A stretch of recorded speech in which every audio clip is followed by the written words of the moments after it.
السلام عليكم ورحمة الله وبركاته. الحمد لله وحده والصلاة والسلام على من لا نبي بعده أما بعد فإن خير الحديث كتاب الله وخير الهدي هدي محمد صلى الله عليه وسلم وشر الأمور محدثاتها وكل محدثة بدعة وكل بدعة ضلالة وكل ضلالة في النار. সম্মানিত দিনী ভাই ও বোনেরা, মহান আল্লাহ সুবহানাহু ওয়া তাআলার শুকরিয়া জ্ঞাপন করছি যে রব্বুল আলামিন বরাবরের মতো আজকেও আপনাদের সামনে একটি গুরুত্বপূর্ণ বিষয় নিয়ে উপস্থিত হওয়ার তৌফিক দিয়েছেন। সম্মানিত দিনী ভাই ও বোনেরা, এই দুনিয়ায় আল্লাহ সুবহানাহু ওয়া তাআলা মানুষকে বিভিন্ন রকমের মর্যাদা দিয়ে পাঠিয়েছেন। আল্লাহ সুবহানাহু ওয়া তাআলা পবিত্র কোরআনে সূরা বনী ইসরাঈলে বলছেন, উনজুর কাইফা ফাদ্দালনা বা'দাহুম আলা বা'দ। দেখো আমি কিভাবে দুনিয়ায় মানুষকে একে অপরের উপরে প্রাধান্য দিয়েছি। এই দুনিয়ায় মানুষের প্রাধান্যটা হয়তো দিনের দিক থেকে, ইলমের দিক থেকে, অর্থবিত্তের দিক থেকে, শারীরিক অবস্থার দিক থেকে, সমস্ত কিছুর মধ্যেই আল্লাহ সুবহানাহু ওয়া তাআলা মানুষকে বিভিন্ন রকমের করে সৃষ্টি করেছেন, একরকম না।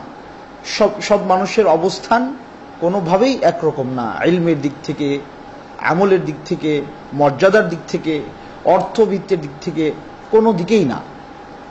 কারণ হচ্ছে যাতে করে আল্লাহ সুবহানাহু ওয়া তাআলার এই দুনিয়াটা সুন্দর করে পরিচালিত হতে পারে, আর তাদের রেজাল্ট হবে একমাত্র আখিরাতে। লিয়াবলুয়াকুম আইয়ুকুম আহসানু আমালা।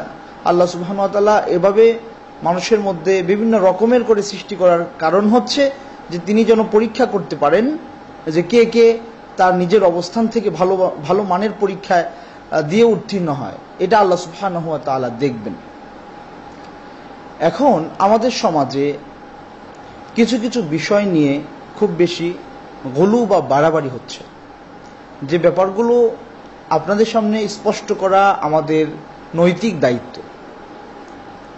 যেমন ধরুন, মুমিনদের ভেতর থেকে একটা শ্রেণী আছে যাদেরকে আমরা আল্লাহ সুবহানাহু ওয়া তাআলার ওয়ালি মনে করি। ওনারা আল্লাহ সুবহানাহু ওয়া তাআলার ওয়ালি। আমরা ছোটবেলা থেকেই যখনই শুনতাম যে একজন লোক তিনি আল্লাহর ওয়ালি ছিলেন বা তিনি আল্লাহর ওয়ালি, এরকম কথাবার্তা যখন মাথায় আসতো বা আমরা শুনতাম, তখনই আমাদের ভেতরে একটা জিনিস কাজ করত যে নিঃসন্দেহে উনি যেহেতু আল্লাহর ওয়ালি, সুতরাং ওনার হাজার হাজার মুরিদ আছেন, ওনার লক্ষ লক্ষ মানুষ ওনার কাছে নিয়মিত যাচ্ছেন, উনি মানুষের নানান রকমের নানাবিধ উপকার করে যাচ্ছেন। এই ব্যাপারগুলো কিন্তু শুধু আমাদের একার নয়, প্রত্যেকটি মুসলিম যারা বাংলাদেশে বা ইন্ডিয়ান সাবকন্টিনেন্টে যারা বসবাস করেন তাদের মধ্যে কিন্তু এই জিনিসটা এভাবেই চলে আসে বা ওনারা এভাবেই লালন করছেন, এভাবেই গড়ে উঠেছেন, পরিবেশটা এরকমই। কিন্তু আল্লাহ সুবহানাহু ওয়া তাআলার পবিত্র কোরআন যদি আপনি অধ্যয়ন করেন, আমরা নিজেরা যখন আল্লাহ সুবহানাহু ওয়া তাআলার কোরআন পাঠ করি, বোঝার চেষ্টা করি, তখন দেখি যে সেখানে যে বক্তব্যটা এসছে আল্লাহ সুবহানাহু ওয়া তাআলার ওয়ালিদের ব্যাপারে, সেটা আমরা যেভাবে জেনে আসছি সেটা ঠিক বিপরীত, একেবারে সাংঘর্ষিক। আল্লাহ সুবহানাহু ওয়া তাআলা পবিত্র কোরআনের সূরা ইউনূসের ৬২ নম্বর আয়াতে আল্লাহর ওয়ালিদের কথা বলছেন। তিনি বলছেন, আলা ইন্না আউলিয়া আল্লাহি লা খাউফুন আলাইহিম ওয়া লা হুম ইয়াহজানুন। যে আল্লাহ সুবহানাহু ওয়া তাআলার যারা ওয়ালি বা বন্ধু, তারা কখনোই চিন্তিত হবে না, পেরেশানি তাদের থাকবে না, তাদের কোনো ভয় নাই। তারা কারা? আল্লাহ সুবহানাহু ওয়া তাআলা এই আয়াতের শেষের দিকেই তাদের পরিচয় তুলে ধরছেন। তিনি বলছেন, আল্লাযীনা আমানু ওয়া কানু ইয়াত্তাকুন।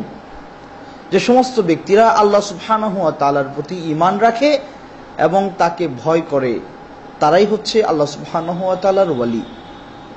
এখন আমরা যেভাবে শিখে আসছি যে আল্লাহ সুবহানাহু ওয়া তাআলার ওয়ালি হচ্ছেন একজন ব্যক্তি যিনি সমাজের মধ্যে তার সম্মান, খ্যাতি, মর্যাদা, মানুষ তার প্রতি আন্তরিকতা, সবকিছুই ভিন্ন রকমের, উনি ভিন্ন জগতের একজন মানুষ যিনি আমাদের মাঝে আছেন, এই চিন্তা চেতনা আমরা লালন করে আসছি। অথচ আল্লাহ সুবহানাহু ওয়া তাআলা কোরআন বলছে কি, যে আল্লাহর ওয়ালিদের কোনো ভয় নাই, তারা চিন্তিত হবে না, আর তারা হচ্ছে ওই সমস্ত ব্যক্তি যারা আল্লাহ সুবহানাহু ওয়া তাআলার প্রতি ঈমান রাখেন এবং তারা তাকওয়াবান। এখন যদি আমি বলি যে এটা কি সম্ভব নয় যে ব্যক্তি রিকশা চালায়, যে ব্যক্তি ঠেলা গাড়ি টানে, ওই ব্যক্তি আল্লাহ সুবহানাহু ওয়া তাআলার প্রতি ঈমান এনেছে? অবশ্যই সম্ভব। ওই ব্যক্তি আল্লাহ সুবহানাহু ওয়া তাআলাকে তার জীবন পরিচালনার ক্ষেত্রে আল্লাহকে ভয় করছেন, এমনটা কি আমরা খুঁজে পাবো না? অবশ্যই পাবো। তাহলে একজন ব্যক্তির পেশা যাই হোক না কেন, একজন ব্যক্তির দুনিয়াবি অবস্থান সেটা যাই হোক না কেন, যদি তার ভেতরে ঈমান থাকে, আল্লাহ সুবহানাহু ওয়া তাআলার প্রতি ঈমান থাকে, এর পাশাপাশি যদি ওই ব্যক্তি আল্লাহ সুবহানাহু ওয়া তাআলাকে ভয় করে, তাকওয়া অর্জনের চিন্তা করে, চেষ্টা করে, তাকওয়াবান হয়, তাহলে ওই ব্যক্তি আল্লাহ সুবহানাহু ওয়া তাআলার ওয়ালি। সুতরাং এই দুনিয়ায় যত মুমিন এবং মুত্তাকি বান্দা আছেন তারা সবাই আল্লাহ সুবহানাহু ওয়া তাআলার ওয়ালি। এই পরিচয় তো আমাদের কাছে জানা ছিল না। আমরা মনে করতাম এটা স্পেশাল কিছু মানুষের জন্য, লক্ষ মানুষের মধ্যে হয়তো একজন হবেন, কিন্তু ব্যাপারটা এরকম না। এখানে আরেকটি বিষয় খুব গুরুত্বপূর্ণ, সেটি হলো যে যখন আমরা একজন ব্যক্তিকে মনে করছি তিনি আল্লাহ সুবহানাহু ওয়া তাআলার ওয়ালি, আমরা তাকে সমাজের অন্যান্য মানুষের চেয়ে ভিন্ন একটা গুরুত্ব দিয়ে যাচ্ছি, সেটা আমাদের দুনিয়ার ক্ষেত্রে এবং আমাদের দিনের ক্ষেত্রে। আমরা মনে করছি যে এই সমস্ত মানুষেরা আমাদের দুনিয়াটাকেও সুন্দর করে দিতে পারবে, আমাদের আখিরাতটাকেও সুন্দর করে দিতে পারবে। এই চিন্তা চেতনা কিন্তু আমরা লালন করছি। অথচ আল্লাহ সুবহানাহু ওয়া তাআলা পবিত্র কোরআনের এই আয়াতে যেখানে আল্লাহ সুবহানাহু ওয়া তাআলা আল্লাহর ওয়ালিদের পরিচয় বর্ণনা করেছেন, সেখানে কিন্তু উনি তাদের জন্য সুসংবাদ দিয়েছেন। তাদেরকে বলেছেন যে আলা ইন্না আউলিয়া আল্লাহি লা খাউফুন আলাইহিম, তাদের কোনো ভয় নাই, ওয়ালা হুম ইয়াহজানুন, তারা দুশ্চিন্তিতও হবে না। তাহলে আপনি খেয়াল করুন, একজন ব্যক্তি আল্লাহ সুবহানাহু ওয়া তাআলার ওয়ালি হলে লাভটা কার? ওনার নিজের না অন্যান্য মানুষের? আল্লাহ সুবহানাহু ওয়া তাআলার এই আয়াত প্রমাণ করছে যে তিনি যদি আল্লাহ সুবহানাহু ওয়া তাআলার ওয়ালি হওয়ার যোগ্যতা অর্জন করেন, তাহলে তার জন্য কোনো ভয় নাই, তিনি কিয়ামতের দিন চিন্তিত হবেন না। লাহুমুল বুশরা ফিদ দুনিয়া ওয়াল আখিরা, তার জন্য সুসংবাদ এই দুনিয়াতেও আছে, আখিরাতেও আছে। মানে অর্জনটা তার, সফলতাটা তার, সার্থকতা একমাত্রই তার কোনো ভয় নাই, তিনি জান্নাতের অধিবাসী হবেন ইনশাআল্লাহ। কিন্তু আমরা কি করছি? এই ব্যাপারটাকে মানে সুসংবাদ এসছে তার জন্য, কিন্তু আমরা যাদেরকে ওয়ালি বানাচ্ছি, যেহেতু এই ওয়ালিগুলো বানাতে গিয়ে আমরা একটু বাড়াবাড়ি করছি, সুতরাং ওনাদের থেকে ওনাদের মর্যাদার দিক থেকেও আমরা ওনাদের সাথে বাড়াবাড়ি করছি। আমরা মনে করছি উনি আমার জন্য সুসংবাদ দিবেন, উনি আমার ভয় দূর করবেন, উনি আমার দুশ্চিন্তা দূর করবেন। অথচ এই সুসংবাদগুলো শুধুমাত্র ব্যক্তির জন্য, যেটা আল্লাহ সুবহানাহু ওয়া তাআলা নির্ধারণ করেছে। ওনার কোনো শক্তি নাই। এখানে বলা হয় নাই যারা আল্লাহর ওয়ালি ওনার আরেকজনের ভয় দূর করতে পারবেন। এখানে বলা হয় নাই উনি আরেকজনের দুশ্চিন্তা দূর করতে পারবেন। এখানে বলা হয় নাই ওনাদের জন্য উনি আরেকজনকে দুনিয়াবি সুসংবাদ দিতে পারবেন, আখিরাতে সুসংবাদ দিতে পারবেন, এমন কথা আল্লাহ বলেন নাই। বরং তিনি বলেছেন যে ব্যক্তি আল্লাহর প্রতি ঈমান রাখবে, তাকওয়া অর্জন করবে, তাহলে ওই ব্যক্তির ভয় আল্লাহ দূর করবেন, ওই ব্যক্তিকে দুশ্চিন্তা মুক্ত আল্লাহ করবেন। তার জন্য আল্লাহ দুনিয়াতেও সুসংবাদ দিচ্ছেন, আখিরাতেও দিচ্ছেন। তাহলে সফলতাটা নিতান্তই ব্যক্তির নিজের। এই সফলতা অন্য 10 জন 5 জন মানুষের জন্য আল্লাহ সুবহানাহু ওয়া তাআলা বর্ণনা করেন নাই, যেভাবে আমরা আজকের এই সমাজে বিশ্বাস করছি। এখানে আরেকটা বিষয় আপনি খেয়াল করেন। যখন আপনি ভাবলেন যে এই লোকটা আল্লাহ সুবহানাহু ওয়া তাআলাকে ভয় করে, ওই ব্যক্তি মুত্তাকি, তাকওয়া আছে, তিনি আল্লাহর ওয়ালি। এখন আপনারা বা আমরা যা করছি, একজন নির্দিষ্ট মানুষকে আল্লাহ সুবহানাহু ওয়া তাআলার ওয়ালি ভেবে ওনার কাছে আমরা হুমড়ি খেয়ে পড়ছি, আমাদের নানান ধরনের সমস্যার সমাধান দাতা মনে করছি অথবা মাধ্যম মনে করছি, এগুলো করে আমরা কিন্তু যাচ্ছি। কিন্তু দেখেন এখানে ব্যাপার হলো যদি আল্লাহ সুবহানাহু ওয়া তাআলার এই আয়াতটাকে আপনি যথাযথভাবে বুঝেন, তাহলে আপনাকে মেনে নিতে হবে যে লোকটা রিকশা চালাচ্ছে ওই ব্যক্তিও আল্লাহর ওয়ালি হতে পারেন, যদি তিনি মুত্তাকি হন, আল্লাহর প্রতি ঈমান রাখেন আর মুত্তাকি হন। যে ব্যক্তি আজকে ঠেলাগাড়ি টানছে তিনিও আল্লাহ সুবহানাহু ওয়া তাআলার ওয়ালি হতে পারেন যদি তার ভেতরে ঈমান এবং তাকওয়া থাকে। এখন কথা হলো, তাহলে ওই ব্যক্তি, আপনি বুঝতে পারলেন একজন রিকশাওয়ালা, তার ভেতরে ঈমান আছে, তার ভেতরে তাকওয়া আছে, এটা আপনার কাছে স্পষ্ট হলো। স্পষ্ট হওয়ার পরে আপনি কি আপনার নিজের জীবনের সফলতা, ব্যর্থতা, নানান রকমের সমস্যা, আপনার আখিরাত কেন্দ্রিক দুশ্চিন্তা নিয়ে কি রিকশাওয়ালার কাছে উপস্থিত হচ্ছেন? ঠেলাওয়ালার কাছে উপস্থিত হচ্ছেন? যাচ্ছেন না। কেন?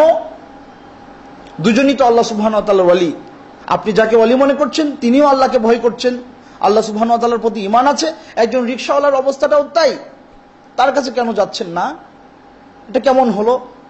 নিয়ম তো ছিল এরকম যে আপনারা যেটা মনে করছেন যে উনি আমার দুনিয়া এবং আখিরাতের সহায়ক, সুতরাং আপনার তো উচিত তার কাছেও যাওয়া। যে লোকটা রিকশা টানছে, আল্লাহকে ভয় করছে, তার তাকওয়া আছে, সেটা তো করছেন না। তাহলে বোঝা গেল আমরা যা করছি, যা পালন করে যাচ্ছি, এই ব্যাপারগুলো পবিত্র কোরআন এবং সুন্নাহর আলোকে আসে না। আর সবচেয়ে বড় ব্যাপার হচ্ছে আল্লাহ রাসূল সাল্লাল্লাহু আলাইহি সাল্লাম থেকে শুরু করে সাহাবায়ে কেরাম যারা দুনিয়ায় ছিলেন, ওনাদের থেকে আল্লাহ সুবহানাহু ওয়া তাআলার বড় ওয়ালিকে এই দুনিয়ায় আসা সম্ভব? কোনো মতেই সম্ভব না। তাহলে ওনাদের জীবনে আমরা কি দেখেছি? আল্লাহ রাসূলের সাহাবীগণ যখন ছিলেন তখন অন্যান্য মানুষেরা কি তাদের কাছে গিয়ে এমন কিছু করতো যেমনটা আজকে আমরা যাদেরকে আল্লাহর ওয়ালি মনে করছি তাদের সাথে করছি? তাহলে ব্যাপারগুলো কেমন হলো? সুতরাং সম্মানিত দিনী ভাই বোনেরা, আমরা বলবো যে এই ব্যাপারগুলো নিয়ে চিন্তা ভাবনা করা উচিত, জ্ঞান অন্বেষণ করা উচিত, ইলম হাসিল করা উচিত, যাতে করে কোনো মতেই আমার দিন এবং দুনিয়া কোনোটাই বিনষ্ট না হয়। ওয়াসাল্লাল্লাহু তাআলা আলা সাইয়্যিদিনা ওয়া নবিয়িনা মুহাম্মদ। ওয়াসসালামু আলাইকুম ওয়া রাহমাতুল্লাহি ওয়া বারাকাতুহু।